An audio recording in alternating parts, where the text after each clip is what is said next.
Howdy YouTube.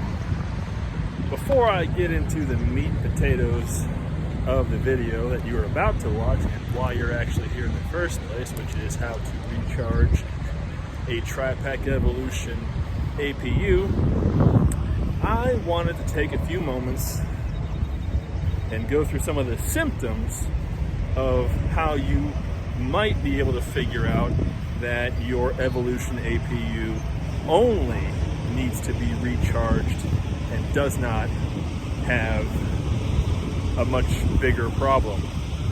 Number one, symptom. When you turn your APU on and you put it to the AC mode and you engage the AC system, if the cooling radiator fan on the back of your truck that you'll hear through the cab kicks on, runs for a short period, and then shuts down, and you do not feel chilled, aka refrigerated air coming into your cab, that could mean you have either insufficient refrigerant or no refrigerant. That's really the I said number one, like I thought I was going to go through this whole list of stuff, but I'll go through the compressor a little bit in the actual video itself. But the number one thing to look for is if you turn your AC system on with your APU, the APU motor itself starts, the radiator fan for the AC system kicks on, but you don't get any chilled air. The radiator turns off, and then either does not restart or only restarts for a short period. Now, symptom number two, because the Evolution APU has some built-in safeguards, what it will attempt to do is it will attempt to troubleshoot the problem, meaning it will attempt again to start the AC system. So the radiator fan will engage again. The compressor clutch will attempt to engage again. The system will try to refrigerate air again, but when it doesn't do that for that second time, the system will shut down, the fan will stop, both on the exterior of the cab and also inside the cab. The fan will shut off, and it will throw you that yellow-orange warning triangle code light on your human machine interface, aka HMI control panel, on the APU control panel inside the cab. That will let you know you've got an AC system problem. Now, I'll talk about what to look for with the compressor in the actual video itself here coming up, but I knew I had forgotten to include that note as I was going through the whole process. Now, additionally, if you do believe your system just needs to be recharged and does not need more complicated service like a compressor replacement, a new desiccant filter, or some other service, either in the main APU control module underneath your lower bunk or on the APU motor itself, or as any part of the air circulation system or refrigerant circulation system, if you just need to recharge it, Tripac Evolution APUs need R134A refrigerant, and I'll show you that in the video as well. So, and then third thing to watch out for is if you are recharging your system because you know that's what it needs, or at least believe it well enough to give it a shot first before you go in for more complicated service from an actual Thermoking or AC technician. The cans of refrigerant will warn you that it takes 5 minutes to 15 minutes to drain the contents of the can. But as I'll talk about in the video itself, that warning is really optimized for road vehicles. It's not at all optimized for a Thermoking Tripac Evolution APU. Possibly not even for a Thermoking TCU system on a reefer trailer. So my experience is that the refrigerant that I used was drained into the system like that. It's just quick. Those cans were empty in a hurry. Like, that system was thirsty. You're talking about toddler baby that hasn't had his bottle in 3 hours and is pitching a fit, thirsty, like just gone. Cans were empty. Because when I drained the cans to make sure that they were empty before I disposed of them, all I got out of them was air. No dribbling refrigerant at all, no nothing, just air. Like, my system apparently was dry. Nothing in it whatsoever. Why that is or how that is, I do not know.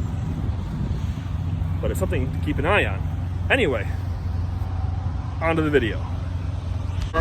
Welcome to yet another video of YouTube certified automotive mechanical something. Before we proceed, I want to talk to you first and foremost about what's actually at stake here. What we're dealing with is an AC system recharge on a Thermoking Tripac Evolution APU.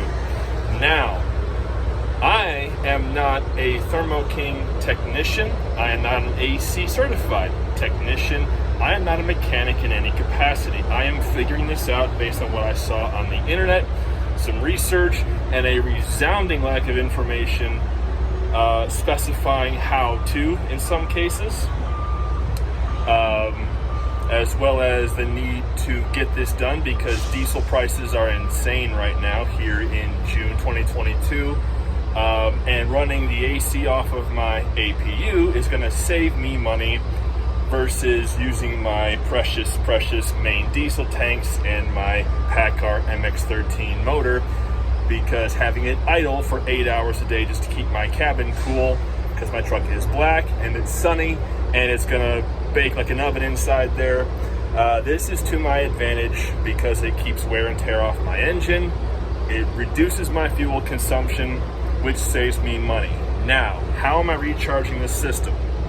First of all, I bought a can of this using my Love's Rewards points at a Love's fuel stop because it came with the connector that also has a handy pressure gauge. My recommendation is that you're gonna need probably at least one of these, but not more than one can this size, because the Tripac Evolution APU needs just under or just over, depending on who you source from, 2 pounds, aka 32 ounces of refrigerant. All right.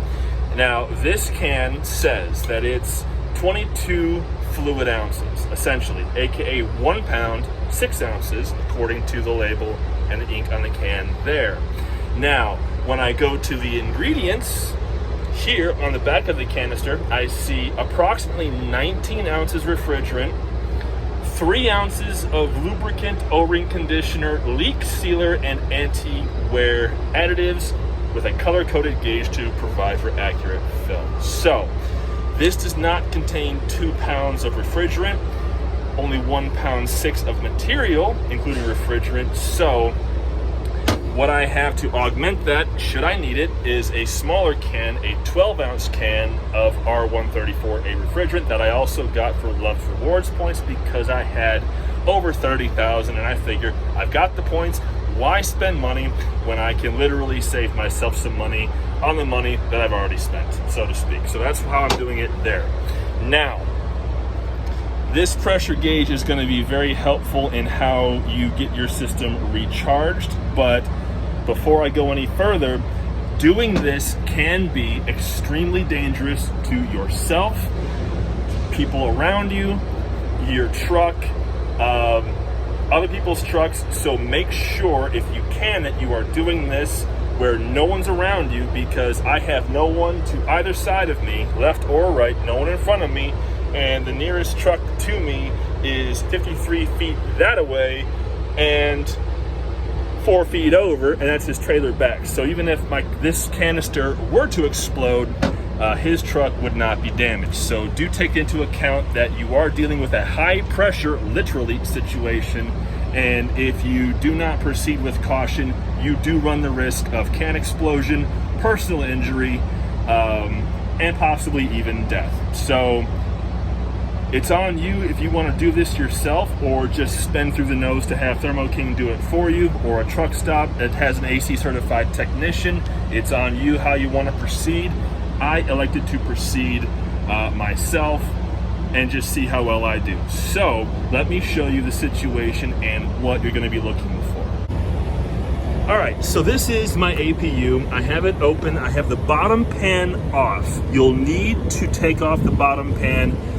Probably the best idea is to just remove the entire pan and set it aside like I have down there, so it's just out of the way, because you've got your exhaust muffler there. There's some other tubing and so forth back there that wanted to pinch against, and I didn't know if I was going to need to try to work my way back further deeper into the whole motor cavity. So I decided to just remove the entire thing and set it aside so it was just out of my way. Now, this right here, this is the AC compressor. Now, at face value, mine looks disgusting and like it needs to be replaced, but as you're about to find out, it actually does work. The critical element to watch for is not whether or not the main serpentine belt is actually spinning this portion correctly, but whether this piece here, which I can only assume is the compressor clutch, begins to spin. If this begins to spin, there is a strong likelihood that your AC compressor is okay. Now, if this does not begin to spin when you hear that fan engage up there, when it's mounted center in your tractor back or it's mounted elsewhere, if you hear that engage but this never spins, there's a strong possibility you've got an issue with the compressor. What that issue is, I have no idea.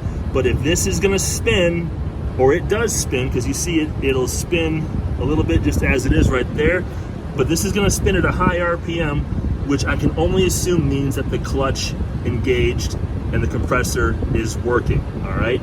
So if that spins, you're in good shape, I hope. If it doesn't spin, you've got problems.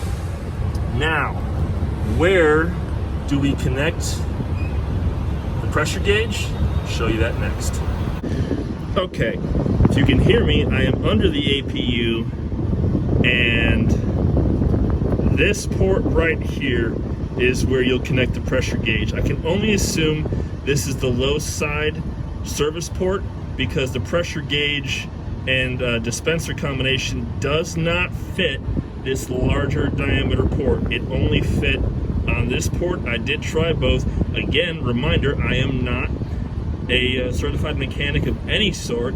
This is all guesswork, and high risk guesswork at that. But the gauge fit on there. You can see here, it's one of these jobbers, and it fits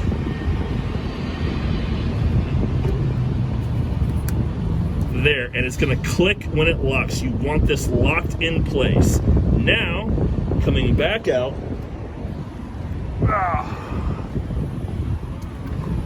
to the business end of the whole thing, now you've got your pressure gauge hanging here. Now, you see here, this gauge is in the yellow, which would seem to indicate that I have a problem. Now, one thing to take into account is that the Tripac Evolution APU, as far as I'm aware, have not certified this, but as far as I'm aware, operates at a much, much, much higher pressure than a standard four-wheel vehicle, at least as far as I'm aware, because when the system is engaged and when the APU AC system is running, when the clutch engages and the gauge reads what the pressure is, it comes all the way back down here to a little bit above the number 10 indicator here on this gauge, which I can only assume means that it's not actually reading that there's enough refrigerant in the system when the clutch is actually running. Now, you do need to pay attention to this gauge to some extent, because if you don't, you could overcharge the system, which could cause you significant problems. So this gauge will help, but God's honest truth, you probably should not trust it with your life. A lot of this for you will probably end up being guesswork, and for maximum safety, you should put a second pressure gauge on the other port just to be able to read the actual pressure in the system so that you can get a much better understanding of what's actually happening in this system, okay? And also consult Thermo King's actual manual and service items and options to see what information they actually have. But in the Evolution Owner's Manual, all they have for AC system diagnostics essentially boils down to come to one of our service shops, let one of our technicians deal with it, with the unspoken subscript of pay us through the nose to fix very simple problems. Now, YouTube is replete with videos of people trashing Thermoking APUs, hating on them, you know, struggling with them, ripping them off their trucks, and just not having a good time with them. So your mileage may vary, but this is, again, a very dangerous process, and you need to proceed with maximum caution. Now, I'm going to get this system fired up, show you what it's doing with this gauge before I get too carried away, and then we'll go from there. All right, APU is priming and about to fire.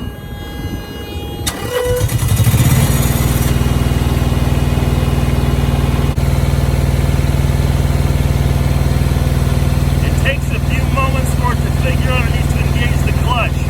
We're watching the gauge here. We're waiting for that clutch plate to spin.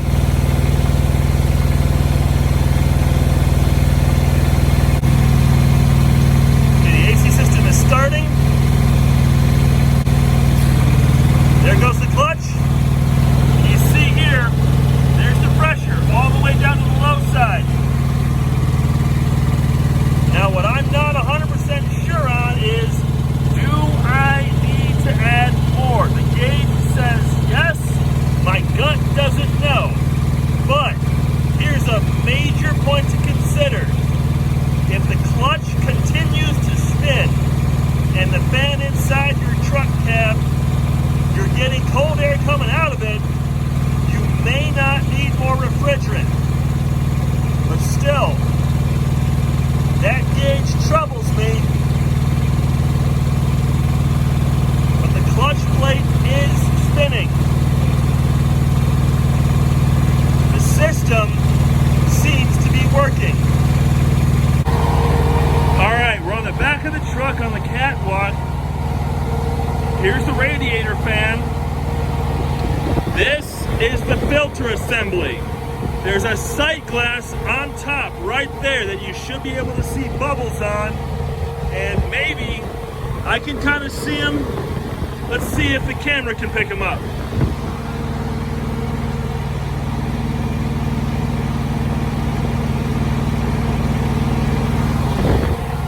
Okay, you can kind of see that there's material moving around in there. Now, what I haven't certified to my satisfaction is that needs to be bubble free and doesn't look like it's a constant flow of liquid spinning around in there, or if the bubbles are all you need. All right, you can see I've got the smaller can on the dispenser right now. Now, I'm not sure if that's just the material populating into the system, which is why that gauge is actually decreasing down towards zero. But again, the clutch pad, the clutch plate is spinning, and the instructions say to agitate the can. This is what it looks like when you actually pull the trigger.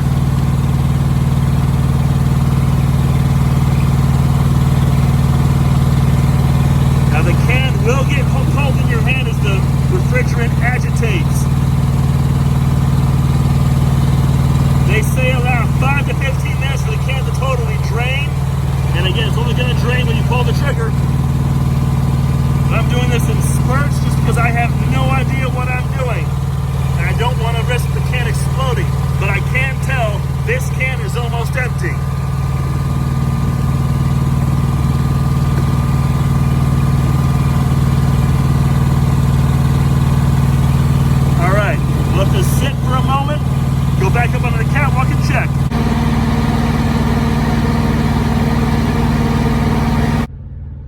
I'm in the truck right now because I couldn't make heads or tails of what I was seeing at the filter sight glass, or the desiccant filter sight glass, whatever you call it. I wasn't sure if I was just seeing condensation on the sight glass or nothing. I really have no idea. But in the cab of the truck, I have the air system on maximum. I'm getting cold air. So I'm gonna call that a win. But in a lot of ways, I'm not out of the woods yet, because I don't know if I have enough refrigerant in the system. I don't know if I have too much. For me, this is all guesswork. So this is why I say proceed with caution if you do this yourself and you have no idea what you're doing. If you do exactly what I do, you might be okay, you might kill yourself. So your mileage may vary. Anyway, for those of you who don't know, when the AC system is running, the Tripac Evolution APU will constantly run the motor, which will mean you're using anywhere from, I don't know, 1/10 of a gallon to 2/10 of a gallon an hour in diesel fuel, which beats the crap out of 1/2 a gallon to a gallon an hour of diesel fuel if you're running your engine, plus no extra wear and tear on your motor, and no soot building up in your your DPF system. So, important point to consider. Now, if my repair actually holds and does proper and the refill's all it needed, I just saved myself hundreds of dollars at Thermoking because I was able to get the refrigerant on the road. Now, does this mean my APU doesn't have any other issues or the leaks in the system that caused the previous refrigerant to disappear? I have no idea. All I know is that last time I had my APU in for its PM service, had them check out a bunch of stuff, including my heater, as well as my AC system, and they said I was low on refrigerant. Tested the system, they said there were no leaks. That's what they said, of course. And then they said, oh yeah, you were 4/10 of a pound under, which is why the system wasn't working. So we drained the system, checked it out, and then we filled it back up. They said they filled it back up. I don't know why it's never worked since for cooling control, but we're coming up on the height of summer and you need that AC system to work. So, you know, you get good technicians sometimes, you get bad technicians sometimes, and sometimes even the good technicians make honest mistakes. The bad technicians can work actual miracles. Your mileage may vary, so it's important, if you do decide to yell at Thermoking for not keeping your AC system functioning properly, be sure to give them grace and be respectful to them, unless that technician actually was at fault, in which case then take your pound of flesh from that fellow very carefully and as an adult. Otherwise, you're going to ruin the fun for the rest of us, because you're not the only one who needs to have an APU fixed, I'm sure. You're not the only one with AC issues, and there's still parts shortages, and a lot of what we have to do on the road as truckers and owner-operators is DIY as much as we can. So be very careful. You are dealing with high-pressure stuff. You are dealing with hazardous chemicals. You are dealing with delicate systems that, if you have no idea what you're doing, you can break them, make a bigger problem, and it may cost you hundreds or thousands of dollars to get fixed. So do what you got to do, but do it carefully. In theory, you should be okay. Thank you so much for watching. I will see you down the road.